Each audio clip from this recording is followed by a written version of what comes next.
The Adventures of Sherlock Holmes. The Boscombe Valley Mystery. By Sir Arthur Conan Doyle. We were seated at breakfast one morning, my wife and I, when the maid brought in a telegram. It was from Sherlock Holmes, and ran in this way. Have you a couple of days to spare? Have just been wired from the west of England in connection with Boscombe Valley tragedy. Shall be glad if you will come with me. Air and scenery perfect. Leave Paddington by the 11:15.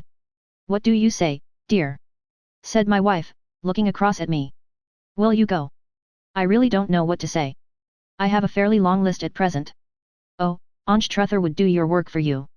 You have been looking a little pale lately.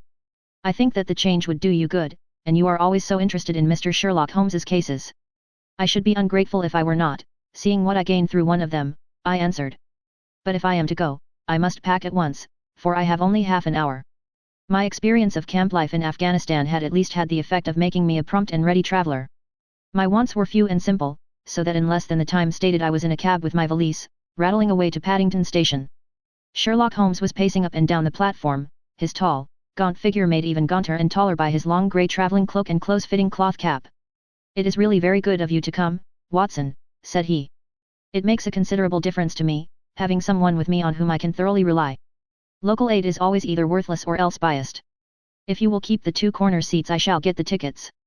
We had the carriage to ourselves save for an immense litter of papers which Holmes had brought with him. Among these he rummaged and read, with intervals of note-taking and of meditation, until we were past reading. Then he suddenly rolled them all into a gigantic ball, and tossed them up onto the rack. Have you heard anything of the case? He asked. Not a word. I have not seen a paper for some days. The London press has not had very full accounts. I have just been looking through all the recent papers in order to master the particulars. It seems, from what I gather, to be one of those simple cases which are so extremely difficult. That sounds a little paradoxical. But it is profoundly true. Singularity is almost invariably a clue. The more featureless and commonplace a crime is, the more difficult is it to bring it home. In this case, however, they have established a very serious case against the son of the murdered man. It is a murder, then. Well, it is conjectured to be so. I shall take nothing for granted until I have the opportunity of looking personally into it. I will explain the state of things to you, as far as I have been able to understand it, in a very few words. Boscombe Valley is a country district not very far from Ross, in Herefordshire. The largest landed proprietor in that part is a Mr. John Turner, who made his money in Australia, and returned some years ago to the old country. One of the farms which he held, that of Hatherley, was let to Mr. Charles McCarthy, who was also an ex-Australian. The men had known each other in the colonies, so that it was not unnatural that when they came to settle down they should do so as near each other as possible.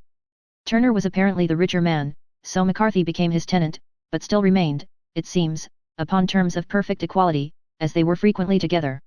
McCarthy had one son, a lad of 18, and Turner had an only daughter of the same age, but neither of them had wives living. They appear to have avoided the society of the neighbouring English families, and to have led retired lives, though both the McCarthys were fond of sport, and were frequently seen at the race meetings of the neighbourhood. McCarthy kept two servants, a man and a girl. Turner had a considerable household, some half-dozen at the least. That is as much as I have been able to gather about the families. Now for the facts. On June 3, that is, on Monday last, McCarthy left his house at Hatherley about 3 in the afternoon, and walked down to the Boscombe Pool, which is a small lake formed by the spreading out of the stream which runs down the Boscombe Valley. He had been out with his serving man in the morning at Ross, and he had told the man that he must hurry, as he had an appointment of importance to keep at 3. From that appointment he never came back alive. From Hatherley farmhouse to the Boscombe Pool is a quarter of a mile, and 2 people saw him as he passed over this ground. One was an old woman, whose name is not mentioned, and the other was William Crowder, a gamekeeper in the employ of Mr. Turner. Both these witnesses depose that Mr. McCarthy was walking alone. The gamekeeper adds that within a few minutes of his seeing Mr. McCarthy pass he had seen his son, Mr. James McCarthy, going the same way with a gun under his arm. To the best of his belief, the father was actually in sight at the time, and the son was following him. He thought no more of the matter until he heard in the evening of the tragedy that had occurred. The 2 McCarthys were seen after the time when William Crowder, the gamekeeper, lost sight of them. The Boscombe Pool is thickly wooded round, with just a fringe of grass and of reeds round the edge. A girl of 14, Patience Moran, who is the daughter of the lodge-keeper of the Boscombe Valley estate, was in one of the woods picking flowers. She states that while she was there she saw, at the border of the wood enclosed by the lake, Mr. McCarthy and his son, and that they appeared to be having a violent quarrel. She heard Mr. McCarthy the elder using very strong language to his son, and she saw the latter raise up his hand as if to strike his father. She was so frightened by their violence that she ran away, and told her mother when she reached home that she had left the two McCarthys quarrelling near Boscombe Pool, and that she was afraid that they were going to fight. She had hardly said the words when young Mr. McCarthy came running up to the lodge to say that he had found his father dead in the wood, and to ask for the help of the lodge keeper. He was much excited, without either his gun or his hat, and his right hand and sleeve were observed to be stained with fresh blood. On following him they found the dead body stretched out upon the grass beside the pool. The head had been beaten in by repeated blows of some heavy and blunt weapon. The injuries were such as might very well have been inflicted by the butt end of his son's gun, which was found lying on the grass within a few paces of the body. Under these circumstances the young man was instantly arrested, and a verdict of wilful murder having been returned at the inquest on Tuesday, he was on Wednesday brought before the magistrates at Ross, who have referred the case to the next assizes. Those are the main facts of the case as they came out before the coroner and at the police court. I could hardly imagine a more damning case, I remarked. If ever circumstantial evidence pointed to a criminal it does so here. Circumstantial evidence is a very tricky thing, answered Holmes, thoughtfully. It may seem to point very straight to one thing, but if you shift your own point of view a little, you may find it pointing in an equally uncompromising manner to something entirely different. It must be confessed, however, that the case looks exceedingly grave against the young man, and it is very possible that he is indeed the culprit. There are several people in the neighborhood, however, and among them Miss Turner, the daughter of the neighboring landowner, who believe in his innocence, and who have retained Lestrade, whom you may recollect in connection with the study in Scarlet, to work out the case in his interest. Lestrade, being rather puzzled, has referred the case to me, and hence it is that two middle-aged gentlemen are flying westward at 50 miles an hour, instead of quietly digesting their breakfasts at home. I am afraid, said I, that the facts are so obvious that you will find little credit to be gained out of this case. There is nothing more deceptive than an obvious fact, he answered, laughing. Besides, we may chance to hit upon some other obvious facts which may have been by no means obvious to Mr. Lestrade. You know me too well to think that I am boasting when I say that I shall either confirm or destroy his theory by means which he is quite incapable of employing, or even of understanding. To take the first example to hand, I very clearly perceive that in your bedroom the window is upon the right-hand side, and yet I question whether Mr. Lestrade would have noted even so self-evident a thing as that. How on earth? My dear fellow, I know you well. I know the military neatness which characterizes you. You shave every morning, and in this season you shave by the sunlight, but since your shaving is less and less complete as we get farther back on the left side, until it becomes positively slovenly as we get round the angle of the jaw, it is surely very clear that that side is less well illuminated than the other.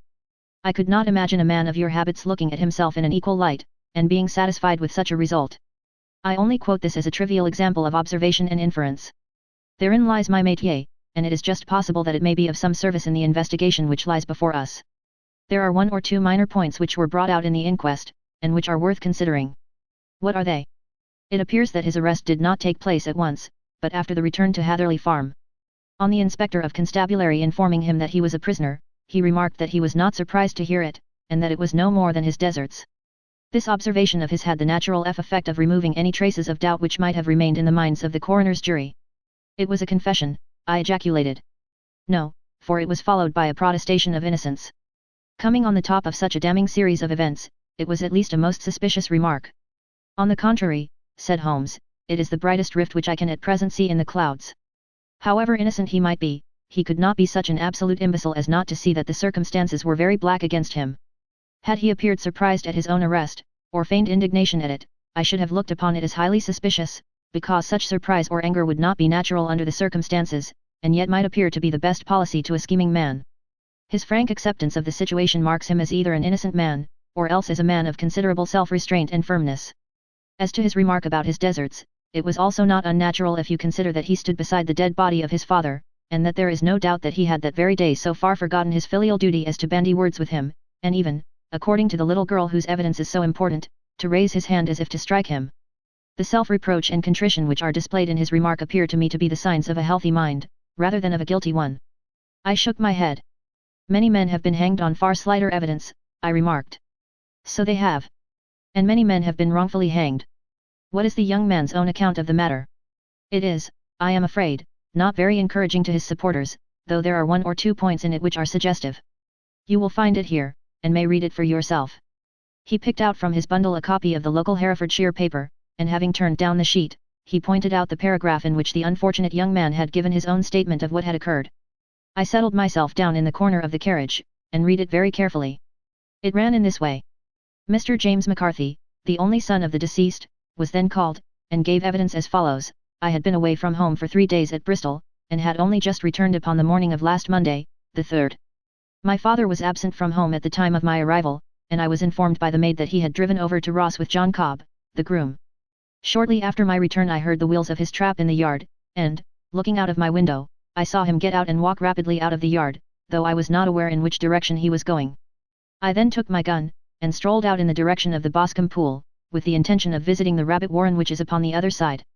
On my way I saw William Crowder, the gamekeeper, as he had stated in his evidence, but he is mistaken in thinking that I was following my father. I had no idea that he was in front of me. When about 100 yards from the pool I heard a cry of cooey, which was a usual signal between my father and myself. I then hurried forward, and found him standing by the pool. He appeared to be much surprised at seeing me, and asked me rather roughly what I was doing there. A conversation ensued which led to high words, and almost to blows, for my father was a man of a very violent temper. Seeing that his passion was becoming ungovernable, I left him, and returned towards Hatherley Farm. I had not gone more than 150 yards, however, when I heard a hideous outcry behind me, which caused me to run back again. I found my father expiring upon the ground, with his head terribly injured. I dropped my gun, and held him in my arms, but he almost instantly expired. I knelt beside him for some minutes, and then made my way to Mr. Turner's lodge-keeper, his house being the nearest, to ask for assistance. I saw no one near my father when I returned, and I have no idea how he came by his injuries. He was not a popular man, being somewhat cold and forbidding in his manners, but he had, as far as I know, no active enemies. I know nothing further of the matter. The coroner: did your father make any statement to you before he died? Witness: he mumbled a few words, but I could only catch some allusion to a rat. The coroner: what did you understand by that? Witness: it conveyed no meaning to me. I thought that he was delirious. The coroner: what was the point upon which you and your father had this final quarrel? Witness: I should prefer not to answer. The coroner: I am afraid that I must press it. Witness: it is really impossible for me to tell you. I can assure you that it has nothing to do with the sad tragedy which followed. The coroner: that is for the court to decide. I need not point out to you that your refusal to answer will prejudice your case considerably in any future proceedings which may arise. Witness: I must still refuse. The coroner: I understand that the cry of cooey was a common signal between you and your father? Witness: it was. The coroner: how was it, then, that he uttered it before he saw you, and before he even knew that you had returned from Bristol? Witness: with considerable confusion I do not know. A juryman: did you see nothing which aroused your suspicions when you returned on hearing the cry, and found your father fatally injured? Witness: nothing definite. The coroner: what do you mean? Witness: I was so disturbed and excited as I rushed out into the open, that I could think of nothing except of my father. Yet I have a vague impression that as I ran forward something lay upon the ground to the left of me. It seemed to me to be something grey in colour, a coat of some sort, or a plaid perhaps. When I rose from my father I looked round for it, but it was gone. Do you mean that it disappeared before you went for help? Yes, it was gone. You cannot say what it was? No, I had a feeling something was there. How far from the body? A dozen yards or so. And how far from the edge of the wood? About the same. Then if it was removed it was while you were within a dozen yards of it. Yes, but with my back towards it. This concluded the examination of the witness. I see, said I, as I glanced down the column, that the coroner in his concluding remarks was rather severe upon young McCarthy. He calls attention, land with reason, to the discrepancy about his father having signalled to him before seeing him, also to his refusal to give details of his conversation with his father, and his singular account of his father's dying words. They are all, as he remarks, very much against the sun. Holmes laughed softly to himself, and stretched himself out upon the cushioned seat. Both you and the coroner have been at some pains, said he, to single out the very strongest points in the young man's favour. Don't you see that you alternately give him credit for having too much imagination and too little? Too little, if he could not invent a cause of quarrel which would give him the sympathy of the jury; too much, if he evolved from his own inner consciousness anything so outré as a dying reference to a rat, and the incident of the vanishing cloth. No, sir, I shall approach this case from the point of view that what this young man says is true, and we shall see whither that hypothesis will lead us.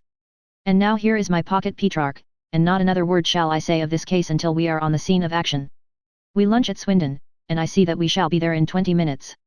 It was nearly 4 o'clock when we at last, after passing through the beautiful Stroud Valley, and over the broad gleaming Severn, found ourselves at the pretty little country town of Ross. A lean, ferret-like man, furtive and sly-looking, was waiting for us upon the platform. In spite of the light brown dust coat and leather leggings which he wore in deference to his rustic surroundings, I had no difficulty in recognizing Lestrade, of Scotland Yard. With him we drove to the Hereford Arms, where a room had already been engaged for us. I have ordered a carriage, said Lestrade, as we sat over a cup of tea. I knew your energetic nature, and that you would not be happy until you had been on the scene of the crime. It was very nice and complimentary of you, Holmes answered. It is entirely a question of barometric pressure. Lestrade looked startled. I do not quite follow, he said. How is the glass? 29, I see. No wind, and not a cloud in the sky. I have a caseful of cigarettes here which need smoking, and the sofa is very much superior to the usual country hotel abomination. I do not think that it is probable that I shall use the carriage tonight. Lestrade laughed indulgently. You have, no doubt, already formed your conclusions from the newspapers, he said. The case is as plain as a pikestaff, and the more one goes into it the plainer it becomes. Still, of course, one can't refuse a lady, and such a very positive one, too. She had heard of you, and would have your opinion, though I repeatedly told her that there was nothing which you could do which I had not already done. Why, bless my soul! Here is her carriage at the door. He had hardly spoken before there rushed into the room one of the most lovely young women that I have ever seen in my life. Her violet eyes shining, her lips parted, a pink flush upon her cheeks, all thought of her natural reserve lost in her overpowering excitement and concern. Oh, Mr. Sherlock Holmes! She cried, glancing from one to the other of us, and finally, with a woman's quick intuition, fastening upon my companion, I am so glad that you have come. I have driven down to tell you so. I know that James didn't do it. I know it, and I want you to start upon your work knowing it, too. Never let yourself doubt upon that point. We have known each other since we were little children, and I know his faults as no one else does, but he is too tender-hearted to hurt a fly. Such a charge is absurd to anyone who really knows him. I hope we may clear him. Miss Turner, said Sherlock Holmes. You may rely upon my doing all that I can. But you have read the evidence. You have formed some conclusion? Do you not see some loophole, some flaw? Do you not yourself think that he is innocent? I think that it is very probable. There, now! She cried, throwing back her head, and looking defiantly at Lestrade. You hear? He gives me hopes. Lestrade shrugged his shoulders.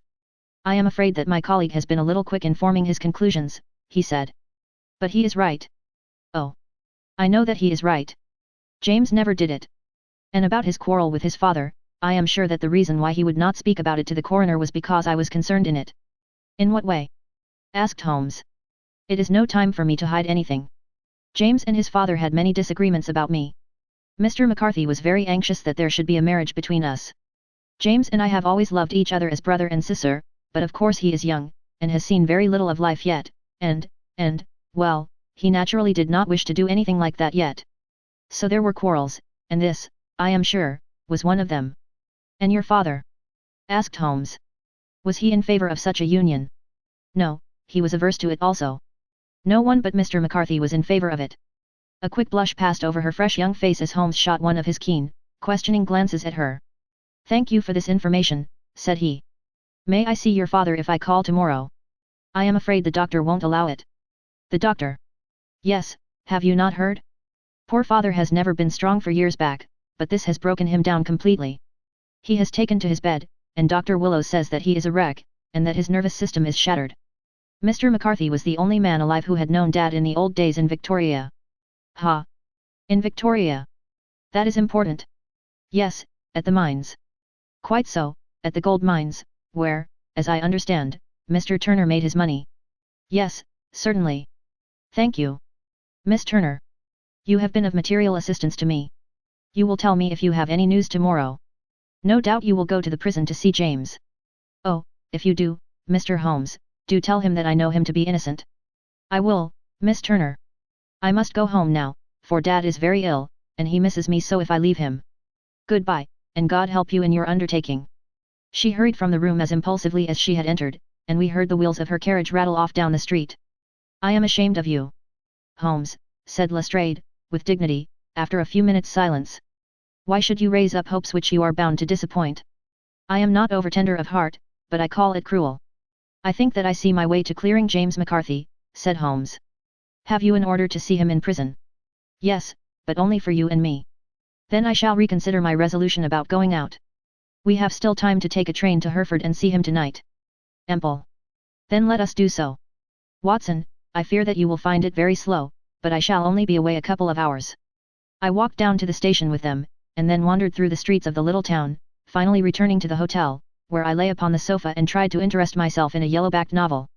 The puny plot of the story was so thin, however, when compared to the deep mystery through which we were groping, and I found my attention wanders so continually from the fiction to the fact, that I at last flung it across the room, and gave myself up entirely to a consideration of the events of the day.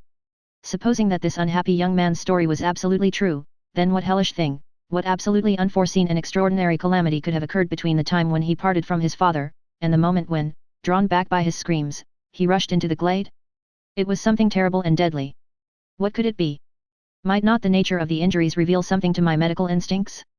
I rang the bell, and called for the weekly county paper, which contained a verbatim account of the inquest. In the surgeon's deposition it was stated that the posterior third of the left parietal bone and the left half of the occipital bone had been shattered by a heavy blow from a blunt weapon. I marked the spot upon my own head. Clearly such a blow must have been struck from behind. That was to some extent in favor of the accused, as when seen quarreling he was face to face with his father. Still, it did not go for very much, for the older man might have turned his back before the blow fell. Still, it might be worthwhile to call Holmes's attention to it. Then there was the peculiar dying reference to a rat. What could that mean? It could not be delirium. A man dying from a sudden blow does not commonly become delirious. No, it was more likely to be an attempt to explain how he met his fate. But what could it indicate? I cudgelled my brains to find some possible explanation. And then the incident of the grey cloth, seen by young McCarthy.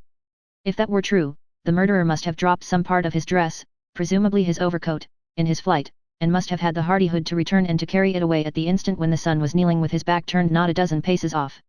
What a tissue of mysteries and improbabilities the whole thing was. I did not wonder at Lestrade's opinion, and yet I had so much faith in Sherlock Holmes's insight that I could not lose hope as long as every fresh fact seemed to strengthen his conviction of young McCarthy's innocence.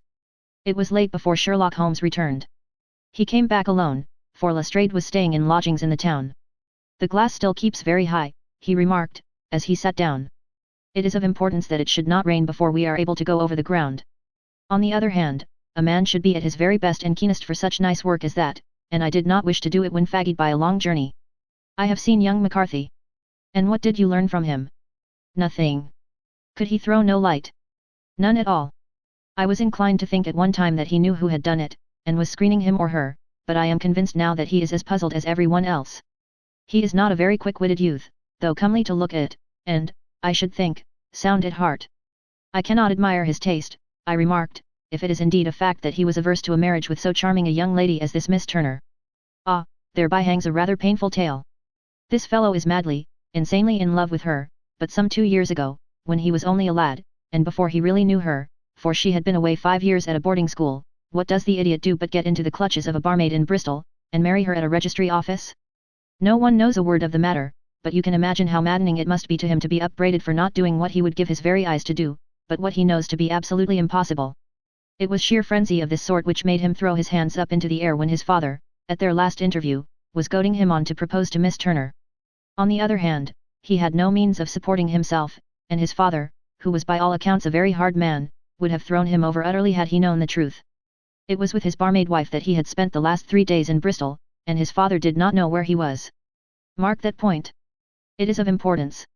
Good has come out of evil, however, for the barmaid, finding from the papers that he is in serious trouble, and likely to be hanged, has thrown him over utterly, and has written to him to say that she has a husband already in the Bermuda dockyard, so that there is really no tie between them.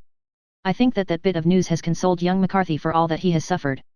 But if he is innocent, who has done it? Ah! Who? I would call your attention very particularly to 2 points. One is that the murdered man had an appointment with someone at the pool, and that the someone could not have been his son, for his son was away, and he did not know when he would return. The second is that the murdered man was heard to cry cooey, before he knew that his son had returned. Those are the crucial points upon which the case depends. And now let us talk about George Meredith, if you please, and we shall leave all minor matters until tomorrow. There was no rain, as Holmes had foretold, and the morning broke bright and cloudless. At 9 o'clock Lestrade called for us with the carriage, and we set off for Hatherley Farm and the Boscombe pool. "There is serious news this morning," Lestrade observed. "It is said that Mr. Turner, of the Hall, is so ill that his life is despaired of." "An elderly man, I presume?" said Holmes. "About 60, but his constitution has been shattered by his life abroad, and he has been in failing health for some time. This business has had a very bad effect upon him. He was an old friend of McCarthy's, and, I may add, a great benefactor to him, for I have learned that he gave him Hatherley Farm rent-free. Indeed. That is interesting, said Holmes. Oh yes. In 100 other ways he has helped him. Everybody about here speaks of his kindness to him. Really? Does it not strike you as a little singular that this McCarthy, who appears to have had little of his own, and to have been under such obligations to Turner, should still talk of marrying his son to Turner's daughter, who is, presumably, heiress to the estate, and that in such a very cocksure manner, as if it were merely a case of a proposal and all else would follow? It is the more strange, since we know that Turner himself was averse to the idea. The daughter told us as much. Do you not deduce something from that? We have got to the deductions and the inferences, said Lestrade, winking at me. I find it hard enough to tackle facts, Holmes, without flying away after theories and fancies. You are right, said Holmes, demurely, you do find it very hard to tackle the facts. Anyhow, I have grasped one fact which you seem to find it difficult to get hold of, replied Lestrade, with some warmth. And that is that McCarthy, Sr., met his death from McCarthy, Jr., and that all theories to the contrary are the merest moonshine. Well, moonshine is a brighter thing than fog, said Holmes, laughing. But I am very much mistaken if this is not Hatherley Farm upon the left. Yes, that is it. It was a widespread, comfortable-looking building, two-storied, slate-roofed, with great yellow blotches of lichen upon the grey walls. The drawn blinds and the smokeless chimneys, however, gave it a stricken look, as though the weight of this horror still lay heavy upon it. We called at the door, when the maid, at Holmes's request, showed us the boots which her master wore at the time of his death, and also a pair of the son's, though not the pair which he had then had. Having measured these very carefully from 7 or 8 different points, Holmes desired to be led to the courtyard, from which we all followed the winding track which led to Boscombe Pool. Sherlock Holmes was transformed when he was hot upon such a scent at this. Men who had only known the quiet thinker and logician of Baker Street would have failed to recognize him. His face flushed and darkened. His brows were drawn into 2 hard, black lines, while his eyes shone out from beneath them with a steely glitter. His face was bent downward, his shoulders bowed, his lips compressed, and the veins stood out like whipcord in his long, sinewy neck. His nostrils seemed to dilate with a purely animal lust for the chase, and his mind was so absolutely concentrated upon the matter before him, that a question or remark fell unheeded upon his ears, or, at the most, only provoked a quick, impatient snarl in reply. Swiftly and silently he made his way along the track which ran through the meadows, and so by way of the woods to the Boscombe Pool. It was damp, marshy ground, as is all that district, and there were marks of many feet, both upon the path and amid the short grass which bounded it on either side. Sometimes Holmes would hurry on, sometimes stop dead, and once he made quite a little detour into the meadow. Lestrade and I walked behind him, the detective indifferent and contemptuous, while I watched my friend with the interest which sprang from the conviction that every one of his actions was directed towards a definite end. The Boscombe Pool, which is a little reed-girt sheet of water some 50 yards across, is situated at the boundary between the Hatherley Farm and the private park of the wealthy Mr. Turner. Above the woods which lined it upon the farther side we could see the red, jutting pinnacles which marked the site of the rich landowner's dwelling. On the Hatherley side of the pool the woods grew very thick, and there was a narrow belt of sodden grass 20 paces across between the edge of the trees and the reeds which lined the lake. Lestrade showed us the exact spot at which the body had been found, and, indeed, so moist was the ground, that I could plainly see the traces which had been left by the fall of the stricken man. To Holmes, as I could see by his eager face and peering eyes, very many other things were to be read upon the trampled grass. He ran round, like a dog who is picking up a scent, and then turned upon my companion. "What did you go into the pool for?" he asked. "I fished about with a rake. I thought there might be some weapon or other trace." "But how on earth?" "Oh, tut, tut. I have no time. That left foot of yours with its inward twist is all over the place. A mole could trace it, and there it vanishes among the reeds. Oh, how simple it would all have been had I been here before they came like a herd of buffalo, and wallowed all over it. Here is where the party with the lodge-keeper came, and they have covered all tracks for 6 or 8 feet round the body. But here are 3 separate tracks of the same feet." He drew out a lens, and lay down upon his waterproof to have a better view, talking all the time rather to himself than to us. "These are young McCarthy's feet. Twice he was walking, and once he ran swiftly so that the soles are deeply marked, and the heels hardly visible. That bears out his story. He ran when he saw his father on the ground. Then here are the father's feet as he paced up and down. What is this, then? It is the butt end of the gun as the son stood listening. And this? Ha, ha! What have we here? Tiptoes. Tiptoes. Square, too, quite unusual boots. They come, they go, they come again, of course that was for the cloak. Now where did they come from?" He ran up and down, sometimes losing, sometimes finding the track until we were well within the edge of the wood, and under the shadow of a great beech, the largest tree in the neighborhood. Holmes traced his way to the farther side of this, and lay down once more upon his face with a little cry of satisfaction. For a long time he remained there, turning over the leaves and dried sticks, gathering up what seemed to me to be dust into an envelope, and examining with his lens not only the ground, but even the bark of the tree as far as he could reach. A jagged stone was lying among the moss, and this also he carefully examined and retained. Then he followed a pathway through the wood until he came to the high road, where all traces were lost. "It has been a case of considerable interest," he remarked, returning to his natural manner. "I fancy that this grey house on the right must be the lodge. I think that I will go in and have a word with Moran, and perhaps write a little note. Having done that, we may drive back to our luncheon. You may walk to the cab, and I shall be with you presently." It was about 10 minutes before we regained our cab, and drove back into Ross, Holmes still carrying with him the stone which he had picked up in the wood. "This may interest you, Lestrade," he remarked, holding it out. "The murder was done with it. I see no marks." "There are none." "How do you know, then?" "The grass was growing under it. It had only lain there a few days. There was no sign of a place whence it had been taken. It corresponds with the injuries. There is no sign of any other weapon. And the murderer is a tall man, left-handed, limps with the right leg, wears thick-soled shooting boots and a grey cloak, smokes Indian cigars, uses a cigar holder, and carries a blunt penknife in his pocket. There are several other indications, but these may be enough to aid us in our search." Lestrade laughed. "I am afraid that I am still a skeptic," he said. "Theories are all very well, but we have to deal with a hard-headed British jury." "Nous verrons," answered Holmes, calmly. "You work your own method, and I shall work mine.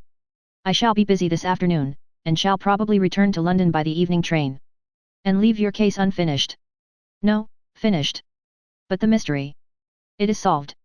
"Who was the criminal, then?" "The gentleman I describe." "But who is he?" "Surely it would not be difficult to find out. This is not such a populous neighborhood." Lestrade shrugged his shoulders. "I am a practical man," he said, "and I really cannot undertake to go about the country looking for a left-handed gentleman with a game leg. I should become the laughing-stock of Scotland Yard." "All right," said Holmes, quietly. "I have given you the chance. Here are your lodgings. Goodbye. I shall drop you a line before I leave." Having left Lestrade at his rooms, we drove to our hotel, where we found lunch upon the table. Holmes was silent and buried in thought with a pained expression upon his face, as one who finds himself in a perplexing position.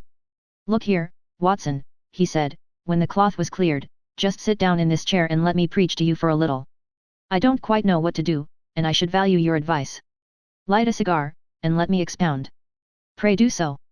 "Well, now, in considering this case there are 2 points about young McCarthy's narrative which struck us both instantly, although they impressed me in his favour and you against him. One was the fact that his father should, according to his account, cry cooey, before seeing him. The other was his singular dying reference to a rat.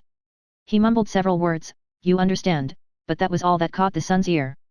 Now from this double point our research must commence, and we will begin it by presuming that what the lad says is absolutely true. What of this cooey, then? Well, obviously it could not have been meant for the son. The son, as far as he knew, was in Bristol. It was mere chance that he was within earshot. The cooey was meant to attract the attention of whoever it was that he had the appointment with. But cooey is a distinctly Australian cry, and one which is used between Australians. There is a strong presumption that the person whom McCarthy expected to meet him at Boscombe Pool was someone who had been in Australia. What of the rat, then? Sherlock Holmes took a folded paper from his pocket and flattened it out on the table. "This is a map of the colony of Victoria," he said. "I wired to Bristol for it last night." He put his hand over part of the map. "What do you read?" he asked. "Erat, I read." "And now?" He raised his hand. "Ballarat." "Quite so." That was the word the man uttered, and of which his son only caught the last 2 syllables. He was trying to utter the name of his murderer. "So and so, of Ballarat." "It is wonderful!" I exclaimed. "It is obvious." And now, you see, I had narrowed the field down considerably. The possession of a grey garment was a third point which, granting the son's statement to be correct, was a certainty. We have come now out of mere vagueness to the definite conception of an Australian from Ballarat with a grey cloak. Certainly. And one who was at home in the district, for the pool can only be approached by the farm or by the estate, where strangers could hardly wander. Quite so. Then comes our expedition of today. By an examination of the ground I gained the trifling details which I gave to that imbecile Lestrade, as to the personality of the criminal. But how did you gain them? You know my method. It is founded upon the observance of trifles. His height I know that you might roughly judge from the length of his stride. His boots, too, might be told from their traces. Yes, they were peculiar boots. But his lameness. The impression of his right foot was always less distinct than his left. He put less weight upon it. Why? Because he limped, he was lame. But his left-handedness. You were yourself struck by the nature of the injury as recorded by the surgeon at the inquest. The blow was struck from immediately behind, and yet was upon the left side. Now, how can that be unless it were by a left-handed man? He had stood behind that tree during the interview between the father and son. He had even smoked there. I found the ash of a cigar, which my special knowledge of tobacco ashes enabled me to pronounce as an Indian cigar. I have, as you know, devoted some attention to this, and written a little monograph on the ashes of 140 different varieties of pipe, cigar, and cigarette tobacco. Having found the ash, I then looked round and discovered the stump among the moss where he had tossed it. It was an Indian cigar, of the variety which are rolled in Rotterdam. And the cigar holder. I could see that the end had not been in his mouth. Therefore he used a holder. The tip had been cut off, not bitten off, but the cut was not a clean one, so I deduced a blunt penknife. Holmes, I said, you have drawn a net round this man from which he cannot escape, and you have saved an innocent human life as truly as if you had cut the cord which was hanging him. I see the direction in which all this points. The culprit is Mr. John Turner, cried the hotel waiter, opening the door of our sitting room, and ushering in a visitor. The man who entered was a strange and impressive figure. His slow, limping step and bowed shoulders gave the appearance of decrepitude, and yet his hard, deep-lined, craggy features, and his enormous limbs showed that he was possessed of unusual strength of body and of character. His tangled beard, grizzled hair, and outstanding, drooping eyebrows combined to give an air of dignity and power to his appearance, but his face was of an ashen white, while his lips and the corners of his nostrils were tinged with a shade of blue. It was clear to me at a glance that he was in the grip of some deadly and chronic disease. Pray sit down on the sofa, said Holmes, gently. You had my note. Yes, the lodge-keeper brought it up. You said that you wished to see me here to avoid scandal. I thought people would talk if I went to the hall. And why did you wish to see me? He looked across at my companion with despair in his weary eyes, as though his question was already answered. Yes, said Holmes, answering the look rather than the words. It is so. I know all about McCarthy. The old man sank his face in his hands. God help me! He cried. But I would not have let the young man come to harm. I give you my word that I would have spoken out if it went against him at the assizes. I am glad to hear you say so, said Holmes, gravely. I would have spoken now had it not been for my dear girl. It would break her heart, it will break her heart when she hears that I am arrested. It may not come to that, said Holmes. What? I am no official agent. I understand that it was your daughter who required my presence here, and I am acting in her interests. Young McCarthy must be got off, however. I am a dying man, said old Turner. I have had diabetes for years. My doctor says it is a question whether I shall live a month. Yet I would rather die under my own roof than in a jail. Holmes rose and sat down at the table with his pen in his hand and a bundle of paper before him. Just tell us the truth, he said. I shall jot down the facts. You will sign it, and Watson here can witness it. Then I could produce your confession at the last extremity to save young McCarthy. I promise you that I shall not use it unless it is absolutely needed. It's as well, said the old man, it's a question whether I shall live to the assizes, so it matters little to me, but I should wish to spare Alice the shock. And now I will make the thing clear to you, it has been a long time in the acting, but will not take me long to tell. You didn't know this dead man, McCarthy. He was a devil incarnate. I tell you that.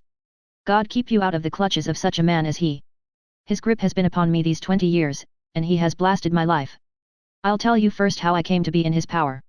It was in the early 60s at the diggings. I was a young chap then, hot-blooded and reckless, ready to turn my hand at anything. I got among bad companions, took to drink, had no luck with my claim, took to the bush, and in a word became what you would call over here a highway robber. There were 6 of us, and we had a wild, free life of it, sticking up a station from time to time, or stopping the wagons on the road to the diggings. Black Jack of Ballarat was the name I went under, and our party is still remembered in the colony as the Ballarat Gang. One day a gold convoy came down from Ballarat to Melbourne, and we lay in wait for it and attacked it. There were 6 troopers and 6 of us, so it was a close thing, but we emptied 4 of their saddles at the first volley. 3 of our boys were killed, however, before we got the swag. I put my pistol to the head of the wagon driver, who was this very man McCarthy. I wish to the Lord that I had shot him then, but I spared him, though I saw his wicked little eyes fixed on my face, as though to remember every feature. We got away with the gold, became wealthy men, and made our way over to England without being suspected. There I parted from my old pals, and determined to settle down to a quiet and respectable life. I bought this estate, which chanced to be in the market, and I set myself to do a little good with my money, to make up for the way in which I had earned it. I married, too, and though my wife died young, she left me my dear little Alice. Even when she was just a baby, her wee hand seemed to lead me down the right path as nothing else had ever done. In a word, I turned over a new leaf, and did my best to make up for the past. All was going well when McCarthy laid his grip upon me. I had gone up to town about an investment, and I met him in Regent Street with hardly a coat to his back or a boot to his foot. "Here we are, Jack," says he, touching me on the arm, "we'll be as good as a family to you. There's 2 of us, me and my son, and you can have the keeping of us. If you don't, it's a fine, law-abiding country is England, and there's always a policeman within hail." Well, down they came to the West Country, there was no shaking them off, and there they have lived rent-free on my best land ever since. There was no rest for me, no peace, no forgetfulness, turn where I would, there was his cunning, grinning face at my elbow. It grew worse as Alice grew up, for he soon saw I was more afraid of her knowing my past than of the police. Whatever he wanted he must have, and whatever it was I gave him without question, land, money, houses, until at last he asked a thing which I could not give. He asked for Alice. His son, you see, had grown up, and so had my girl, and as I was known to be in weak health, it seemed a fine stroke to him that his lad should step into the whole property. But there I was firm. I would not have his cursed stock mixed with mine, not that I had any dislike to the lad, but his blood was in him, and that was enough. I stood firm. McCarthy threatened. I braved him to do his worst. We were to meet at the pool midway between our houses to talk it over. When I went down there I found him talking with his son, so I smoked a cigar, and waited behind a tree until he should be alone. But as I listened to his talk all that was black and bitter in me seemed to come uppermost. He was urging his son to marry my daughter with as little regard for what she might think as if she were a slut from off the streets. It drove me mad to think that I and all that I held most dear should be in the power of such a man as this. Could I not snap the bond? I was already a dying and a desperate man. Though clear of mind and fairly strong of limb, I knew that my own fate was sealed. But my memory and my girl, both could be saved, if I could but silence that foul tongue. I did it, Mr. Holmes. I would do it again. Deeply as I have sinned, I have led a life of martyrdom to atone for it. But that my girl should be entangled in the same meshes which held me was more than I could suffer. I struck him down with no more compunction than if he had been some foul and venomous beast. His cry brought back his son, but I had gained the cover of the wood, though I was forced to go back to fetch the cloak which I had dropped in my flight. That is the true story, gentlemen, of all that occurred. Well, it is not for me to judge you, said Holmes, as the old man signed the statement which had been drawn out. I pray that we may never be exposed to such a temptation. I pray not, sir. And what do you intend to do? In view of your health, nothing. You are yourself aware that you will soon have to answer for your deed at a higher court than the assizes. I will keep your confession, and, if McCarthy is condemned, I shall be forced to use it. If not, it shall never be seen by mortal eye, and your secret, whether you be alive or dead, shall be safe with us. Farewell, then, said the old man, solemnly. Your own deathbeds, when they come, will be the easier for the thought of the peace which you have given to mine. Tottering and shaking in all his giant frame, he stumbled slowly from the room. God help us, said Holmes, after a long silence. Why does fate play such tricks with poor, helpless worms? I never hear of such a case as this that I do not think of Baxter's words, and say, there, but for the grace of God, goes Sherlock Holmes. James McCarthy was acquitted at the assizes, on the strength of a number of objections which had been drawn out by Holmes, and submitted to the defending counsel. Old Turner lived for 7 months after our interview, but he is now dead, and there is every prospect that the son and daughter may come to live happily together, in ignorance of the black cloud which rests upon their past.